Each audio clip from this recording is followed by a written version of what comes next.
Bab 7352.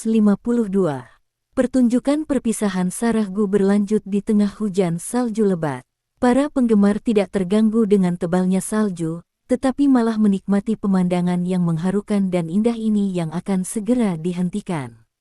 Sarah Gu dalam kondisi sangat baik hari ini. Dia membawakan setiap lagu dengan sempurna, tanpa kesalahan atau kekurangan apapun. Pertunjukan berlangsung hampir 2 jam. Setelah sebuah lagu berakhir, Sarah Gu tersenyum dan berkata, konser hari ini menampilkan seorang teman yang datang jauh-jauh dari Prancis untuk hadir. Dia tamu kehormatan. Saya yakin kalian bisa menebak siapa dia, kan? Begitu dia selesai berbicara, hadirin pun bersorak-sorai. Semua orang tahu Tawana berada di Paris beberapa hari yang lalu dan menggelar beberapa konser. Sarah Gu tiba-tiba berkata bahwa ada tamu dari Prancis, dan semua orang langsung menyadari bahwa itu pasti Tawana Sweet. Lagi pula, semua orang tahu bahwa Sarah Gu dan Tavana memiliki hubungan yang baik. Sarah Gu telah menjadi bintang tamu untuk Tavana di beberapa pertunjukan sebelumnya. Wajar jika Tavana menjadi bintang tamu di konser Sarah Gu kali ini. Pada saat ini, Sarah Gu berkata ke mikrofon, selanjutnya, mohon berikan tepuk tangan meriah untuk menyambut teman baik kita yang datang dari jauh, Tawana Sweet. Tiba-tiba seluruh penonton bertepuk tangan. Bagi para penonton, sungguh sepadan jika mereka rela melakukan perjalanan untuk menyaksikan penampilan dua penyanyi superstar itu hanya dengan 1 tiket. Begitu Sarah Gu selesai berbicara, lampu di panggung tiba-tiba padam.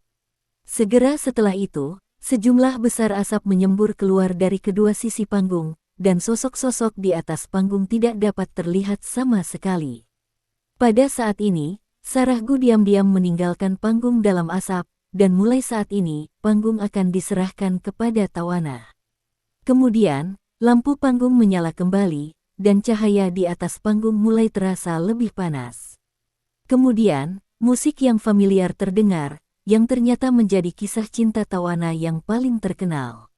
Berkat aksi kipas angin berkekuatan tinggi, asap terbelah dari tengah panggung dan menyebar ke kedua sisi. Di tengah panggung, Tawana tiba-tiba muncul di atas panggung dengan lift. Para penggemar bersorak kegirangan, dan teriakan memenuhi telinga mereka serta menggema di seluruh tempat. Meskipun cuaca dingin, Tawana tetap mengenakan gaun berpayet yang sangat keren. Gaya gaunnya mirip baju renang One Piece, tetapi dibuat dengan sangat indah. Dengan payet emas, ia tampak bersinar di atas panggung. Berbeda dengan Sarah Gu yang menahan diri, saat Tawana naik panggung, selain berkonsentrasi bernyanyi, matanya selalu melihat ke arah Charlie. Saat dia berada di belakang panggung, dia telah diam-diam mengamati posisi Charlie, dan begitu dia naik ke panggung, dia terus menatapnya tanpa berkedip. Claire menyadari bahwa Tawana telah menatapnya, dan dia tahu dalam hatinya bahwa dia tidak sedang menatapnya, tetapi pada suaminya. Charlie merasa sedikit bersalah saat melihatnya menatapnya, jadi dia tidak berani menatap matanya dari awal sampai akhir, karena takut Claire di sebelahnya akan memperhatikan sesuatu. Di atas panggung, Tawana bernyanyi dengan penuh semangat, dan dengan penampilan panggungnya yang luar biasa, ia memikat seluruh penonton. Hari ini dia secara khusus memilih beberapa lagu cinta yang penuh gairah sebagai lagu penampilannya, hanya untuk memberi tahu Charlie tentang cintanya yang mendalam. Charlie merasa agak malu, jadi dia berusaha untuk tidak menatapnya atau melakukan kontak mata dengannya.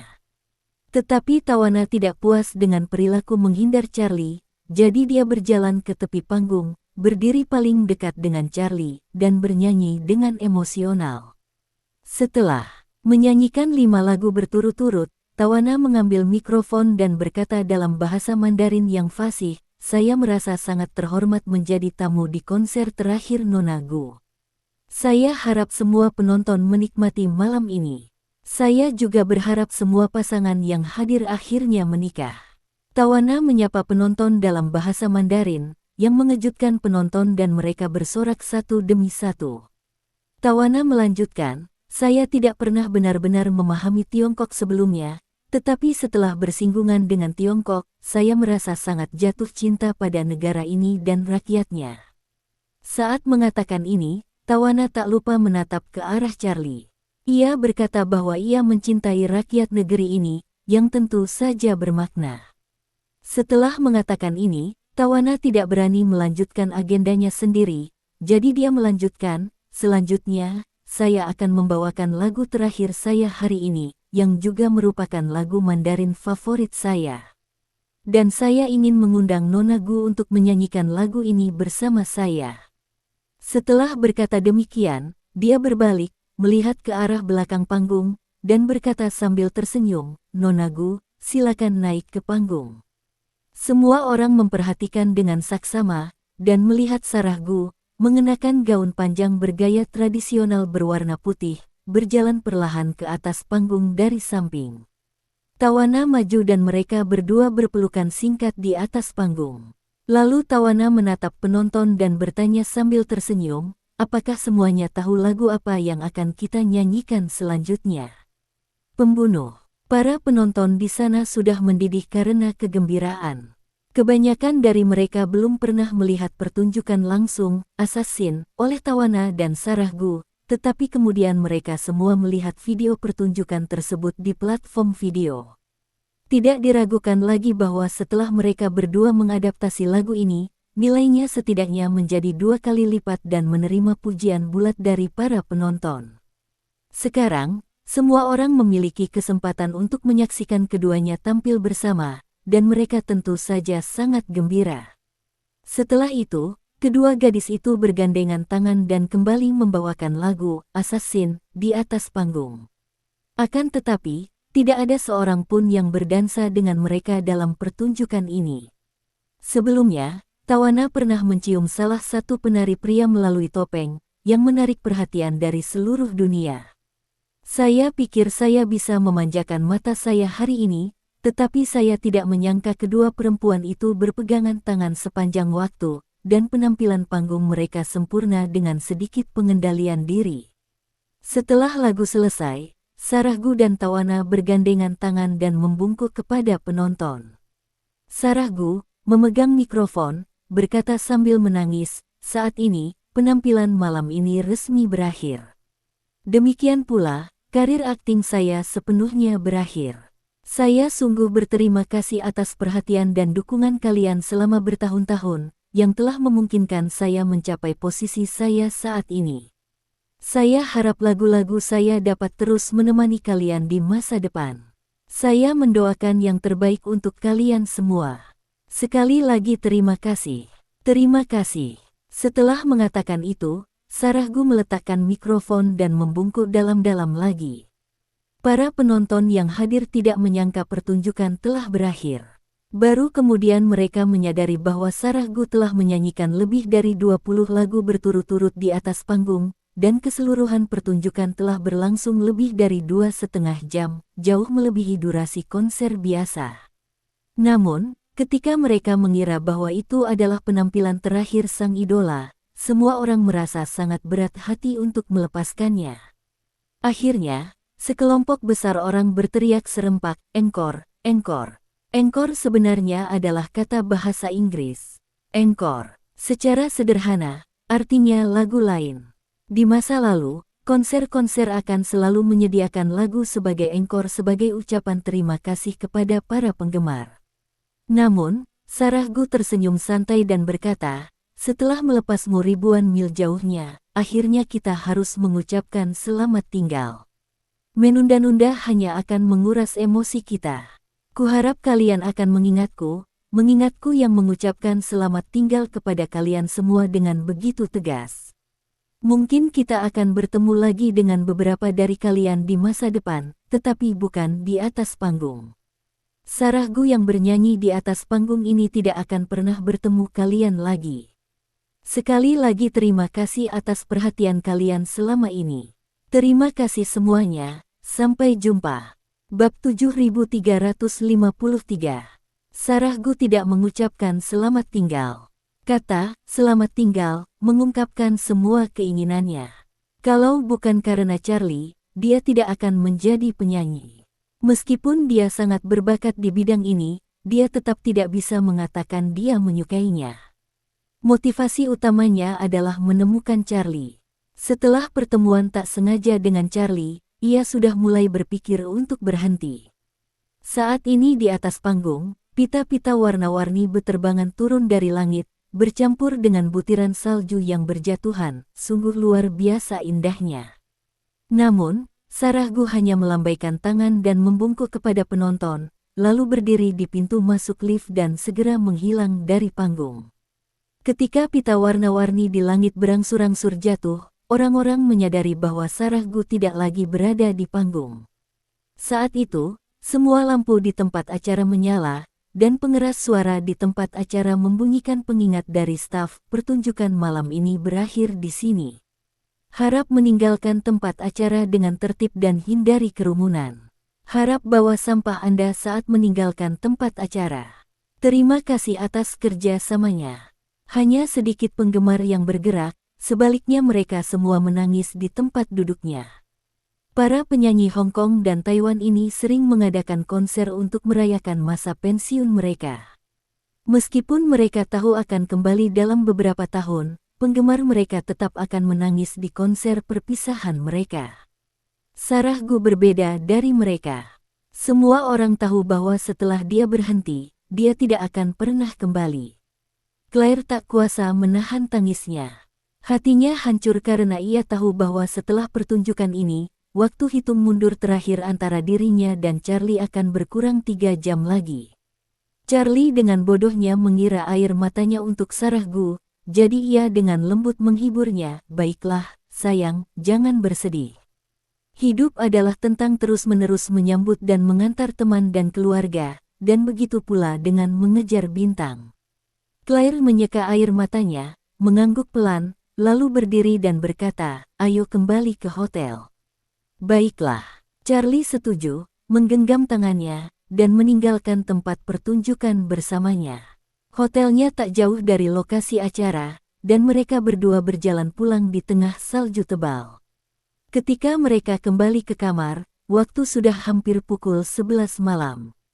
Claire menemui staf hotel dan meminta mereka mengantarkan kue pesanannya ke kamar.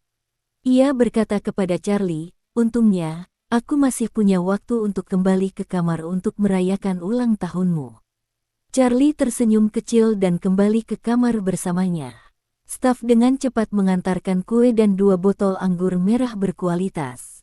Kue pesanan Claire berbentuk hati putih bersih. Tanpa hiasan mewah atau ucapan manis, hanya satu kalimat, "Cinta sejatiku." Jika diterjemahkan ke dalam bahasa Mandarin, ungkapan yang paling tepat adalah cinta seumur hidup. Charlie tahu bahwa kalimat bahasa Inggris ini pasti diminta oleh Claire ke toko kue. Saat itu, ia sangat tersentuh. Meskipun pernikahan mereka diatur, setelah bertahun-tahun mengalami kesulitan, tampaknya mereka akhirnya memiliki perasaan nyata satu sama lain. Charlie sengaja bertanya padanya, "Istri, apa arti kalimat ini?" Claire menatapnya dan bertanya dengan malu-malu, "Apakah kamu benar-benar tidak mengerti, atau kamu pura-pura tidak mengerti?" Charlie tersenyum dan berkata, "Aku mengerti, tapi aku masih ingin mendengarmu mengatakannya dengan lantang." Claire tersenyum dan berkata dengan sengaja, "Baris kata ini adalah nama sebuah lagu." Setelah itu, ia menyalakan ponselnya dan mencari aplikasi musik. Kemudian, musik lembut mulai mengalun, dan suara merdu keluar dari speaker ponsel. "Cinta dalam hidupku, kau telah menyakitiku. Kau telah menghancurkan hatiku dan sekarang kau meninggalkanku. Cinta dalam hidupku, tidakkah kau bisa melihatnya? Bawa kembali, bawa kembali. Jangan ambil itu dariku, karena kamu tidak tahu apa artinya bagi saya. Kamu akan ingat ini sudah berlalu ketika semuanya tenang, kamu akan ingat ini sudah berlalu. Dan semuanya hanya omong-omong. Ketika aku tumbuh tua, aku akan selalu berada di sisimu untuk mengingatkanmu betapa aku masih mencintaimu. Aku masih mencintaimu sepenuh hati." Lirik lagu ini tenang dan sedih, sangat cocok dengan perasaan Claire saat ini, dan juga apa yang paling ingin dia katakan kepada Charlie. Meskipun Charlie mengerti setiap kata dalam lagu itu, dia tidak pernah memikirkan makna yang lebih dalam di baliknya. Selain itu, pikirannya agak kabur, karena dia ingat ibunya sering mendengarkan lagu ini saat dia masih kecil, tetapi dia masih terlalu muda saat itu dan tidak mengingatnya dengan jelas. Jadi, dia bertanya dengan agak terkejut, "Sayang, apa judul lagu ini?" Kedengarannya familiar sekali. Claire menunjuk ke deretan huruf Inggris pada kue dan berkata, "Ini adalah judul lagunya." Charlie bertanya lagi, "Siapa yang menyanyikannya?"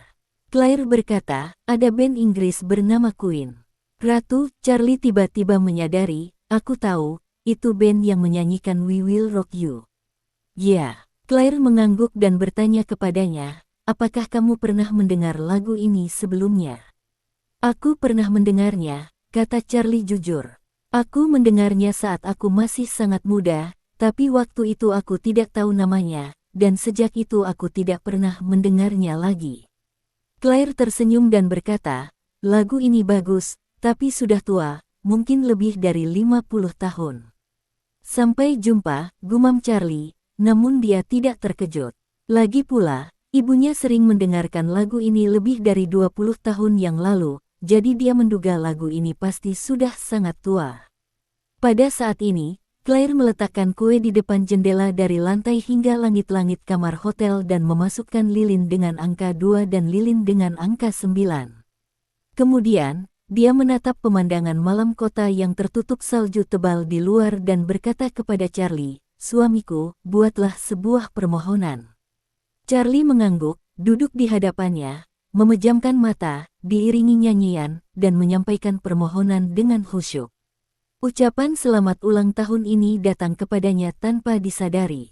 Dia berharap dapat segera membasmi masyarakat Warriors dan Victoria, segera mengakui identitasnya kepada Claire dan meminta maaf padanya, lalu menjalani kehidupan biasa bersamanya.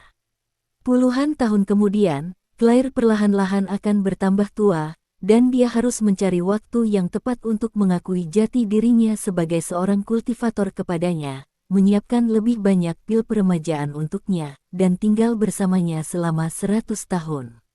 Setelah membuat permohonan, Charlie membuka matanya.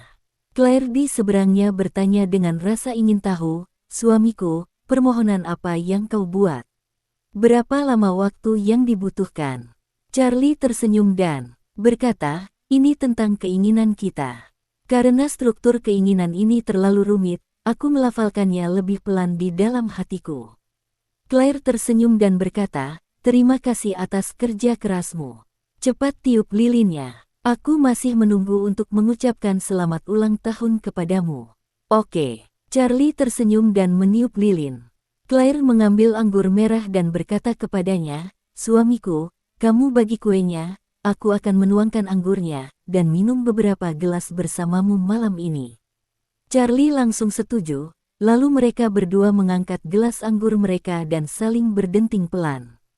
Mata Claire berkaca-kaca, lalu ia berkata lembut, "Selamat ulang tahun, suamiku. Semoga semua keinginanmu terkabul, sehat dan bahagia, serta panjang umur." Charlie mengangguk berat dan berkata dengan penuh emosi, "Istri, kamu juga." Claire mengangkat gelas anggur dan berkata sambil tersenyum, "Bersulang. Bersulang." Charlie dan Claire jarang memiliki kesempatan untuk duduk bersama dan minum. Namun, hari ini di hotel yang hangat, menatap pemandangan salju di luar jendela, dan ditambah dengan hari yang istimewa, keduanya merasakan keinginan untuk minum. Setelah 2 gelas anggur, Claire sudah merasa sedikit mabuk. Ia merasa ringan dan pusing, tetapi tidak merasa tidak nyaman. Sebaliknya, rasa pusing ini membuatnya merasa agak rileks dan nyaman. Dalam waktu singkat, mereka berdua berbagi sebotol anggur merah 750 ml. Pipi Claire memerah, tetapi dia mengambil sebotol anggur merah lainnya dan bersiap membukanya. Charlie segera membujuknya, "Istriku, kamu sudah banyak minum, jangan minum lagi." Claire menggelengkan kepalanya dan berkata, "Kesempatan yang langka untuk mendapatkan kesempatan sebaik ini. Ayo kita minum sebotol ini juga." Charlie berkata, "Jika kamu minum terlalu banyak, kamu akan sakit kepala besok. Jangan takut. Claire tersenyum dan berkata, besok juga tidak ada kegiatan, jadi kita tidak perlu terburu-buru untuk segera pulang, kan? Charlie terdiam sesaat. Claire menambahkan, kita sudah lama bersama, tapi aku belum pernah merayakan ulang tahunmu seformal ini. Hari ini pertama kalinya, jadi kenapa tidak minum sedikit lagi, ya? Charlie berpikir, karena Claire bersamanya, ia tidak takut Claire akan minum terlalu banyak. Ia bisa membantunya menetralkan alkohol kapan saja dan meringankan serta mengurangi efek samping alkohol semaksimal mungkin. Karena Claire ingin minum, ia mungkin juga menemaninya minum beberapa gelas lagi. Jadi Charlie mengangguk, yang dianggap sebagai persetujuan diam-diam. Claire membuka botol dan menuangkan setengah gelas untuk Charlie dan dirinya sendiri. Ia mengangkat gelasnya dan berkata, suamiku, segelas anggur ini untukmu. Seperti dirimu, aku akan menikah untuk pertama kalinya, dan kakekku yang mengatur pernikahan untukku. Aku tidak punya pengalaman dan kondisiku sedang tidak baik. Dalam beberapa tahun terakhir, ada banyak hal yang belum kulakukan dengan baik. Mohon maafkan aku. Charlie tersenyum dan berkata, istriku, kau telah melakukan hal yang sangat baik. Ketika aku begitu miskin, kau tidak membenciku. Setelah kakek meninggal, seluruh keluarga mempermalukanku dan berharap aku segera keluar dari keluarga Wilson. Kaulah satu-satunya yang tidak memanfaatkanku ketika aku terpuruk. Aku sungguh tersentuh. Terima kasih atas semua usahamu untukku selama ini. Claire mengerutkan bibirnya dan tersenyum, lalu berkata, selama bertahun-tahun, kau telah berkorban besar untukku, orang tuaku, dan keluarga ini. Seharusnya aku yang berterima kasih padamu. Charlie buru-buru melambaikan tangannya, kenapa suami istri masih sopan? Ini semua karena anggur. Claire mengangguk dan berkata sambil tersenyum, bersulang. Mereka berdua minum dan mengobrol, dan mereka merasa sangat rileks. Setelah minum 2 botol anggur merah, Claire sudah agak mabuk. Untungnya, kondisi fisiknya jauh lebih baik daripada orang biasa, jadi dia tidak mabuk. Claire memandangi botol anggur kosong dan kue yang setengah dimakan, lalu berkata kepada Charlie, suamiku, hari sudah mulai malam. Mandilah dulu, aku akan membereskan rumah. Charlie berkata, kamu cuci saja, aku akan membersihkannya. Tidak perlu. Claire segera mulai membersihkan, sambil bergumam, kamu kan gadis yang berulang tahun, bagaimana bisa kamu membiarkan gadis yang berulang tahun mengerjakannya? Silakan, aku yang bersih-bersih. Melihat sikapnya yang tegas, Charlie tidak mendesak lebih jauh. Claire memperhatikan Charlie memasuki kamar mandi, dan detak jantungnya mulai semakin cepat. Dia memandangi 2 botol anggur merah yang kosong, bergumam pada dirinya sendiri untuk menyemangati dirinya sendiri, dan berkata, Claire, sekarang kamu sudah memutuskan, jangan malu-malu lagi. Bab 7354. Setelah mandi, Charlie duduk di salah satu sisi tempat tidur, berselimut seperti biasa. Ia seperti biasa membuka ponselnya untuk memeriksa beberapa pesan WeChat yang tersisa. Ketika Claire keluar dari kamar mandi setelah mandi, Charlie mendapati dirinya mengenakan gaun tidur suspender merah muda terang. Gaun tidur itu terbuat dari sutra, dan permukaannya yang berkilau-berkilau lembut. Kulitnya tampak putih dan kemerahan karena baru saja minum anggur. Kontras antara keduanya membuat orang-orang semakin tercengang dan takjub. Meskipun Claire tinggi dan ramping, tubuhnya proporsional, dengan payudara yang kencang dan berisi. Leher gaun tidur suspendernya lebar dan rendah, membuat payudaranya tampak hampir menyembul. Ketika payudaranya sedikit bergetar karena tubuhnya yang terbalut gaun tidur, cahaya lembut gaun tidur yang bergoyang menjadi semakin menggoda. Garis pinggang di kedua sisi gaun tidur dikencangkan ke dalam, memperlihatkan lekuk pinggang ramping Claire dengan sempurna. Wanita pekerja yang selalu mengenakan pakaian profesional di hari kerja ini ternyata memiliki lekuk tubuh berbentuk S yang akan membuat iri para model papan atas, baik dilihat dari depan maupun samping. Claire telah membeli gaun tidur ini sejak lama, tetapi belum pernah memakainya. Alasan dia tidak pernah memakainya adalah karena dia selalu merasa rok itu terlalu terbuka. Faktanya, baju tidur dirancang agar nyaman dan tidak terlalu menutupi tubuh. Lagi pula, piyama dikenakan di rumah atau di kamar tidur, yang merupakan lingkungan pribadi. Tidak ada yang akan memakainya di luar ruangan, jadi tidak perlu dipertanyakan lagi apakah piyama tersebut terbuka. Situasi Claire selalu berbeda dari orang lain. Wanita lajang lainnya dapat mengenakan piyama sesuai keinginan mereka di kamar tidur mereka, atau bahkan tidak mengenakannya sama sekali. Wanita yang sudah menikah secara alami bebas di kamar tidur antara mereka dan suami mereka dan tidak perlu khawatir tentang apapun. Claire bukanlah seorang wanita lajang maupun wanita yang sudah menikah. Meskipun ia dan Charlie tinggal sekamar, ia selalu merasa malu yang tak terlukiskan karena mereka belum pernah melewati rintangan terakhir. Jadi, meskipun dia membeli baju tidur ini, dia tidak berani memakainya di rumah. Tapi hari ini berbeda. Dia menghabiskan banyak waktu mempersiapkan diri secara mental untuk hari ini, jadi dia sengaja mengeluarkan rok ini. Charlie tampak linglung. Karena masih muda dan penuh semangat, wajar saja jika ia merasa sedikit bersemangat saat itu.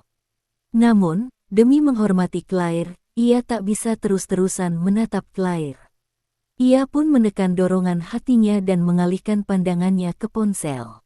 Claire melihat melalui pikirannya, dia tahu bahwa Charlie sama gugupnya dengan dirinya.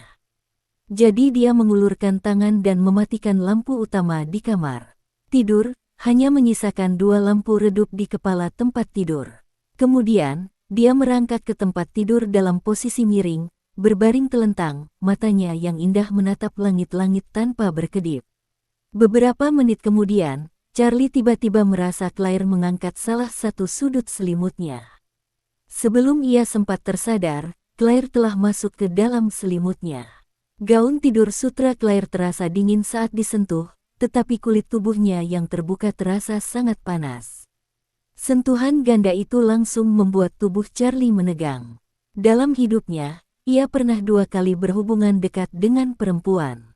Pertama, saat ia hampir mati dan dijemput Maria Lynn dari pemandian air panas, dan kedua, saat ia pingsan dan dipeluk erat oleh Helena.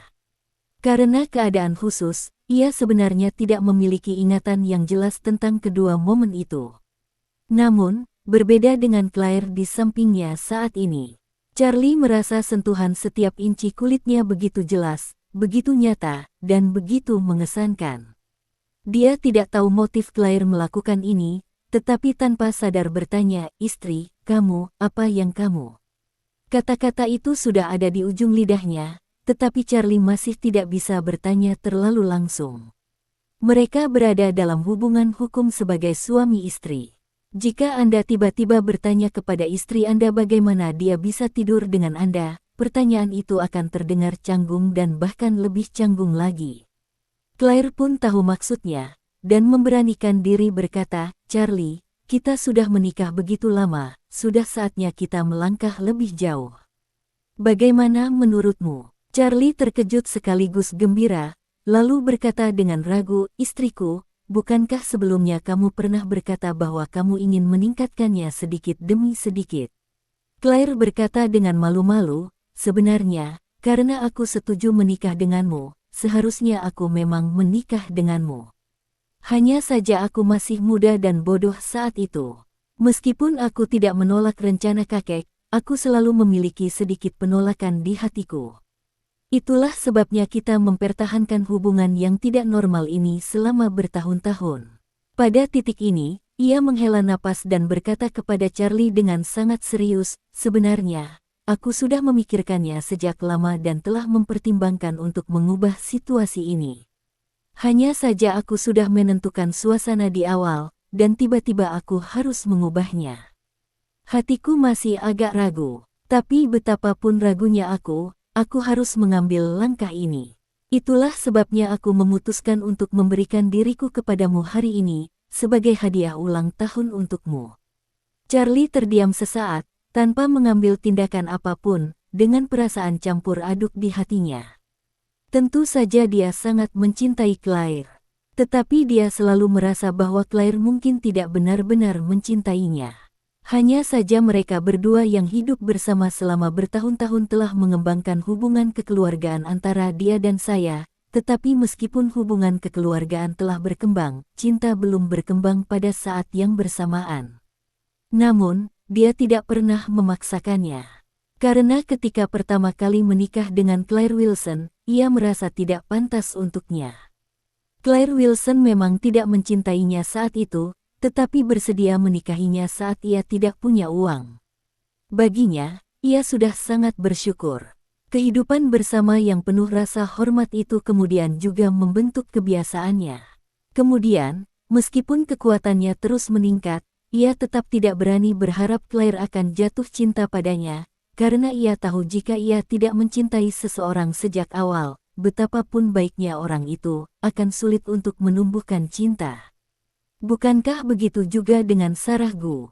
Ia memperlakukannya seperti saudara dan saudari, bahkan rela menanggung segala risiko demi Sarah Gu, termasuk kematian.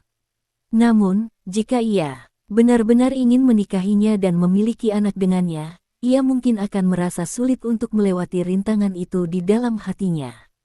Justru karena pengalaman ini, dalam hatinya, Claire harus memperlakukannya dengan cara yang sama seperti dia memperlakukan Sarah Gu. Namun ia tidak pernah menyangka bahwa di tahun ke-6 pernikahan mereka, tepatnya pada malam ulang tahunnya yang ke-29, Claire justru berinisiatif untuk berhubungan panas dengannya. Claire, yang berdiri di sampingnya, melihat Charlie tidak bergerak sedikit pun saat ini, dan bertanya dengan perasaan bersalah, "Charlie, apakah kamu selalu memperlakukanku seperti anggota keluarga saja?" "Tidak," Charlie langsung berkata, "sejak kau menikah denganku, tidak peduli bagaimana kau menempatkanku di hatimu, di hatiku, aku telah menempatkanmu sebagai istriku." Claire merasa sedikit kesal dan bertanya, "Lalu kenapa kamu tidak bergerak sama sekali? Kalau kamu menunda lebih lama lagi, sudah lewat jam 12. Charlie tidak bisa tidak memikirkannya, tetapi dia sedikit khawatir kalau Claire tidak 100% emosional, jadi dia tanpa sadar bertanya, "Istriku, kamu minum banyak anggur malam ini, apakah itu efek alkohol?" "Tidak," bantah Claire tegas, sambil berkata tiba-tiba, "Aku sudah membuat keputusan ini sebelum datang ke sini. Kalau tidak aku tidak akan membawa baju tidur ini. Kita sudah menikah begitu lama, kapan kau pernah melihatku memakai pakaian terbuka seperti itu di depanmu?" Charlie memikirkannya sejenak, lalu tersenyum bodoh dan berkata, "Kamu benar-benar belum memakainya." Claire sangat malu sehingga ia berseru, "Aku sudah mengambil inisiatif, dan kau masih ragu-ragu dan bertanya. Kalau aku tahu ini akan terjadi, aku tidak akan mengatakan apa-apa." Charlie tiba-tiba tersadar dan segera memeluknya, lalu berkata lembut, "Maafkan aku, sayang, ini semua salahku. Aku hanya takut kamu tidak memikirkannya matang-matang dan mengambil keputusan terburu-buru yang akan kamu sesali nanti." Claire menatapnya dan berkata dengan suara kecil namun tegas, "Aku tidak menyesal menyerahkan diriku padamu. Jika aku benar-benar menyesal, itu karena aku membuat keputusan ini terlambat." Setelah selesai berbicara, ia menatap mata Charlie dan berkata dengan penuh emosi, "Suamiku, masa lalu sudah berlalu. Apapun yang kita lewatkan di masa lalu, yang harus kita lakukan hanyalah meraih masa kini, kan?" Pada saat ini, Charlie menyadari bahwa keputusan Claire sudah dipertimbangkan dengan matang. Selain tersentuh, dia juga penuh nafsu terhadapnya. Lagi pula, pasangan itu telah menikah selama 6 tahun, yang merupakan hal yang normal bagi sepasang kekasih, tetapi mereka menundanya selama 6 tahun karena berbagai alasan. "Hari ini adalah hari ulang tahunku, dan mengambil langkah terlambat ini malam ini tampaknya merupakan hasil terbaik. Orang sering bilang waktu terbaik untuk menanam pohon adalah 10 tahun yang lalu, dan waktu terbaik kedua adalah sekarang. Hal yang sama berlaku untuk cinta. Apapun alasan penundaan di masa lalu, penundaan tersebut sudah sangat lama. Bagaimanapun kita melihat ke belakang, mustahil untuk menebusnya secara substansial. Dan cara terbaik untuk benar-benar menebusnya adalah dengan memanfaatkan masa kini. Jadi, tanpa ragu-ragu, Charlie membalikkan badan, dengan lembut menekan Claire di bawahnya, dan mencium bibir merahnya. Pada saat itu, tubuh Claire sedikit gemetar, dan dia menanggapi dengan canggung tetapi antusias. Ini adalah pertama kalinya dalam 6 tahun pernikahan mereka, keduanya berciuman begitu dalam. Hati Charlie dipenuhi cinta untuk Claire, dan di hati Claire, selain cinta, ada juga rasa sakit karena perpisahan yang akan datang. Pada saat ini, rasa sakitnya berubah menjadi cinta yang lebih kuat, menenggelamkannya seperti air pasang. Segala sesuatu selanjutnya berjalan lancar seolah itu adalah perkembangan alami. Tubuh Claire menegang, alisnya sedikit berkerut, dan ujung jarinya mencengkeram punggung Charlie. Di tahun ke-6 pernikahan mereka, ia benar-benar menjadi istri Charlie. Dan beberapa jam terakhir sebelum dia meninggalkan Charlie, dia memberikan Charlie barang yang paling berharga miliknya. Tidak peduli seberapa Charlie menipunya sebelumnya, dia sepenuhnya memaafkannya saat ini. Memberikan dirinya padanya pada saat perpisahan juga merupakan keputusan yang dibuat oleh Claire setelah pertimbangan yang matang. Dia sudah jatuh cinta pada Charlie sejak pertama kali tiba. Bahkan jika dia harus meninggalkan Charlie, dia merasa tidak akan pernah jatuh cinta lagi pada pria lain seumur hidupnya. Kedua, ia merasa berutang terlalu banyak kepada Charlie selama 6 tahun pernikahannya, dan jarak antara dirinya dan Charlie sangat lebar. Satu-satunya hal yang bisa ia berikan sebagai balasan mungkin adalah cintanya yang tulus. Pada saat inilah Charlie berubah menjadi pria dewasa sejati. Setelah beberapa badai dahsyat berlalu, awan pun menghilang dan hujan pun berhenti. Dia memeluk Claire dengan erat, dan perasaan tidak nyata yang kuat muncul di hatinya, bahkan kegelisahan yang tidak dapat dijelaskan. Namun, Claire dalam pelukannya tampak begitu nyata sehingga menyapu semua kegelisahan di hatinya, dan dia memeluk Claire dengan erat. Malam itu, untuk pertama kalinya dalam 20 tahun sejak orang tuanya dibunuh, dia tidur nyenyak seperti bayi.